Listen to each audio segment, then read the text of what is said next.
여러분 안녕하십니까? 한건산입니다. 진리바로 세우기 19번째 시간입니다.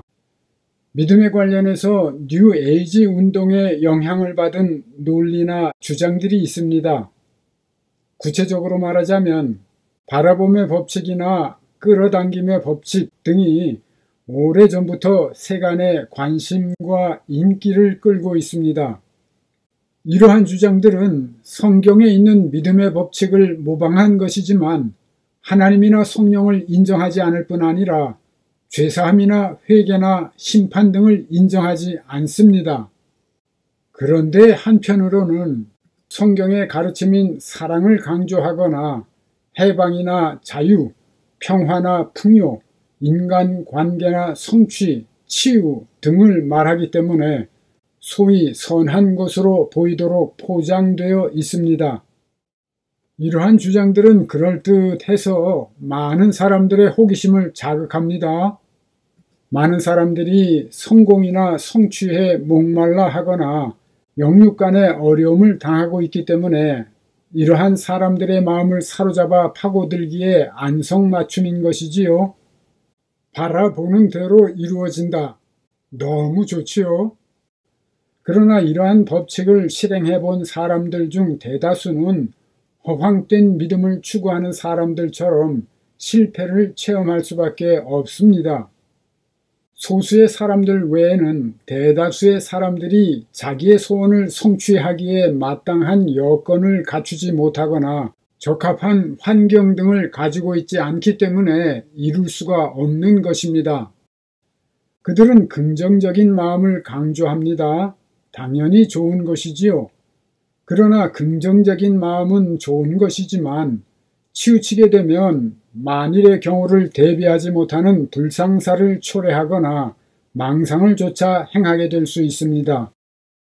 예를 들자면 여건이 되지 않거나 기한이 차지 않았는데 될 수 있다고 믿고 행하다가 종종 낭패를 당하게 되지 않습니까? 좌로나 우로나 치우치지 말라는 것이 성경의 가르침입니다. 뉴 에이저들은 성경의 가르침을 모방하지만 하나님 대신에 우주라고 말하고 성령 대신에 우주의 마음 또는 우주의 에너지나 자기장이라고 표현합니다. 그리고 창조주 하나님이 존재하는 것이 아니라 인간이 바로 창조자이며 인간이 바로 하나님이거나 하나님이 될 수 있다고 주장하기도 합니다. 따라서 그들은 당연히 하나님의 천지 창조를 부인하며 심판 따위는 없다고 말합니다. 죄악이나 정욕이나 탐심에 찌든 사람들의 마음을 사로잡기에 안성맞춤이지요.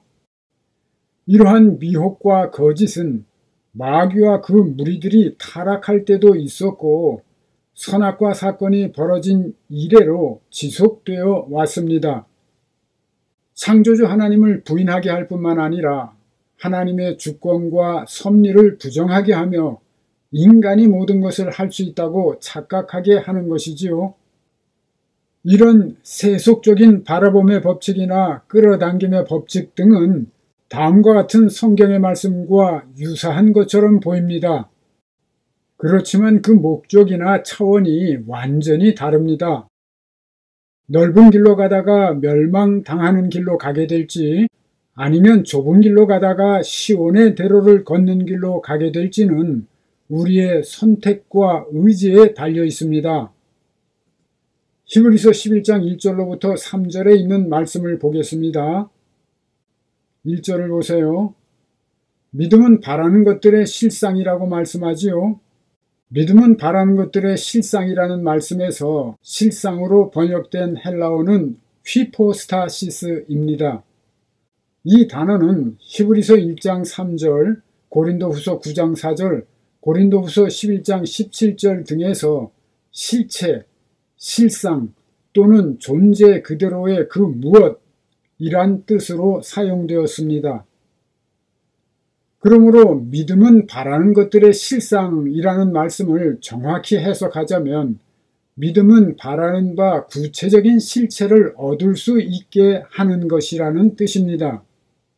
믿음으로 바라볼 때에 실제로 이루어진다는 진리를 말씀하고 있는 것이지요.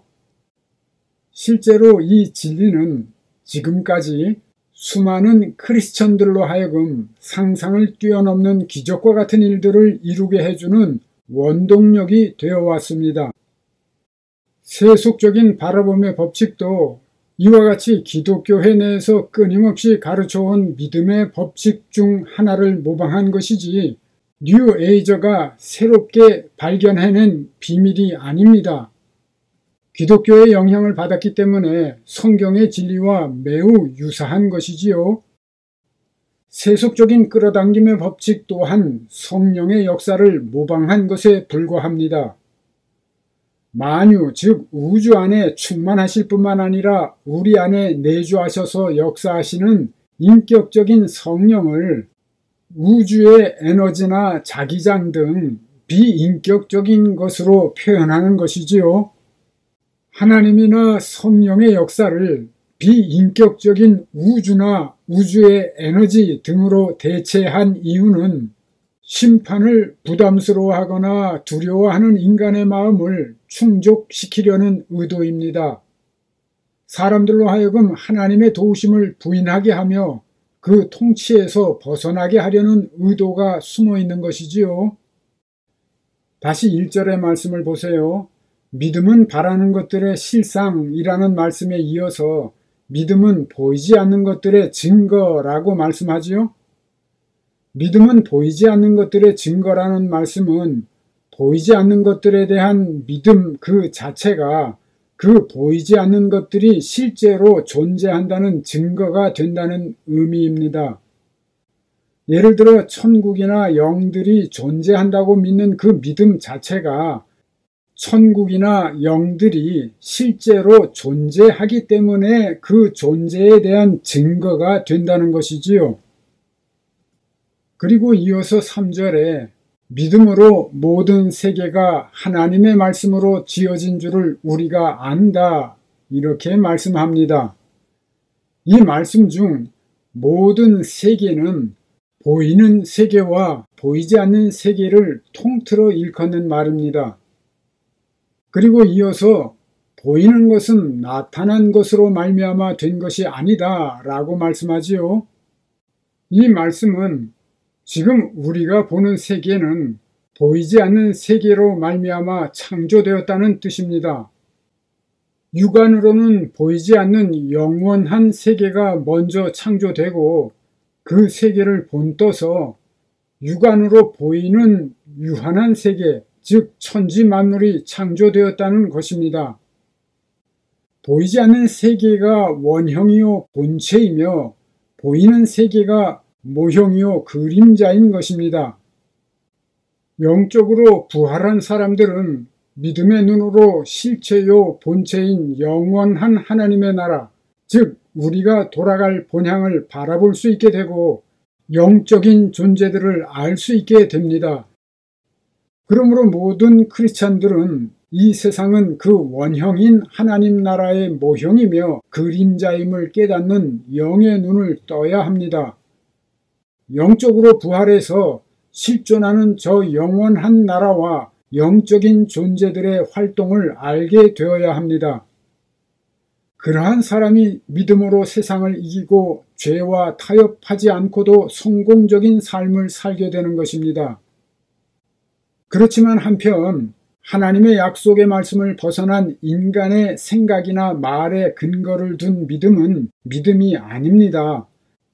공허를 가져오는 신념이며 망상입니다. 하나님의 법, 즉 진리를 올바로 인식하지 못한 사람들이 그 믿음을 따라 바라는 모든 것이 각각 그대로 이루어진다면 하나님이 세워놓으신 만물 질서는 엉망이 되고 말 것입니다. 예를 들어 보겠습니다.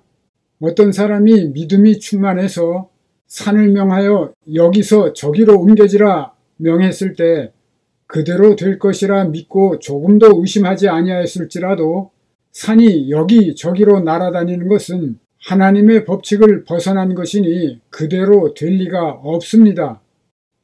그 사람은 만일 믿음이 겨자씨 한 알만큼만 있어도 이 산을 명하여 여기서 저기로 옮겨지라 하면 옮겨질 것이요 또 못할 것이 없으리라. 이렇게 말씀하신 주님의 말씀을 문자 그대로 믿고 그렇게 명령했을 것입니다. 그러나 그것은 산이 환난이나 장애물, 신앙 공동체 또는 영적인 지도자 등을 비유적으로 말씀하신 것을 깨닫지 못했기 때문에 하나님의 법칙을 벗어난 믿음을 가지고 산을 향해서 명령했으므로 이루어질 수가 없는 것입니다. 만일 그와 같이 진리를 벗어난 믿음이 각 사람의 믿음에 따라 그대로 이루어진다면 이 세상의 질서는 파괴되고 엉망진창이 될 것이 뻔하지 않습니까? 그래서 믿음도 믿음의 법칙 안에서 이루어지게 되는 것입니다. 믿음을 가지고 암이나 각종 불치병이 낫기를 기도드릴 때에 성령의 능력으로 그 병이 낫게 되거나 병 고치는 법을 알고 실천하여 낫게 되는 것은 일어날 수 없는 일이 일어나는 것이 아니라 하나님의 법칙 안에서 성령의 역사를 따라 믿음의 법칙이나 건강의 법칙대로 이루어지는 것입니다. 성경은 이러한 일들에 대해서 기사와 표적들이 주어지는 것이라고 말씀합니다. 한편 주님은 거짓 그리스도들과 거짓 선지자들이 일어나 큰 표적과 기사를 보여 할 수만 있으면 택하신 자들도 미혹하리라 경계하셨고 그 악한 자들도 믿음의 법칙을 악용할 수 있음을 가르치셨습니다. 사도 바울은 악한 자들이 사탄의 활동을 따라 모든 능력과 표적과 거짓 기적과 불의의 모든 속임으로 멸망하는 자들에게 나타내 보여줄 것이라고 경계하면서 하나님이 미혹의 역사를 그들에게 보내사 거짓 것을 믿게 하심은 진리를 믿지 않고 불의를 좋아하는 모든 자들로 하여금 심판을 받게 하려 하심이라 말씀합니다. 이 세상의 대다수의 종교에서도 종종 이러한 일들이 일어나거나 거짓 기적으로 신도들을 기만하는 것은 이상하거나 특별한 일이 아닌 것이지요. 그러므로 크리스천에게 있어서 중요한 믿음은 우리가 이 땅에서 그 믿음을 가지고 어떻게 하나님의 말씀을 믿고 순종하여 선한 일에 힘쓰며 어떻게 선하고 의로운 열매를 맺어 하나님께 영광을 돌릴 것인지에 집중하는 믿음이어야 합니다. 영육 간에 바람직한 열매를 맺으려면 진리를 올바로 알고 바라보며 믿어야 하는 것이지요. 그리고 그 진리 안에 거하여 살며 내게 능력 주시는 자 안에서 내가 모든 것을 할 수 있다고 믿는 믿음을 가지고 바라보며 행해야 합니다. 또한 히브리서 11장 6절의 말씀처럼 하나님이 계신 것과 또한 그가 자기를 찾는 자들에게 상 주시는 이심을 믿고 바라보아야 합니다. 주님께서 너희가 내 안에 거하고 내 말이 너희 안에 거하면 무엇이든지 원하는 대로 구하라. 그리하면 이루리라 말씀하십니다. 얼마나 좋습니까? 이 주님의 약속을 믿고 본 강의 제5강에서 강의한 대로 항상 예수 안에 거하셔야 합니다. 조급함을 버리고 주어진 일에 충성하면서 구하는 자에게 크고 비밀한 일을 보여주시는 주님과 함께 전진하는 믿음의 사람들이 되시기를 축복합니다. 오늘의 강의는 지난번 강의와 함께 정독하시면 좌로나 우로나 치우치지 않는 온전한 믿음을 갖추시는데 크게 도움이 될 것입니다. 오늘은 여기까지 하겠습니다. 안녕히 계세요. 한건산이었습니다. 감사합니다.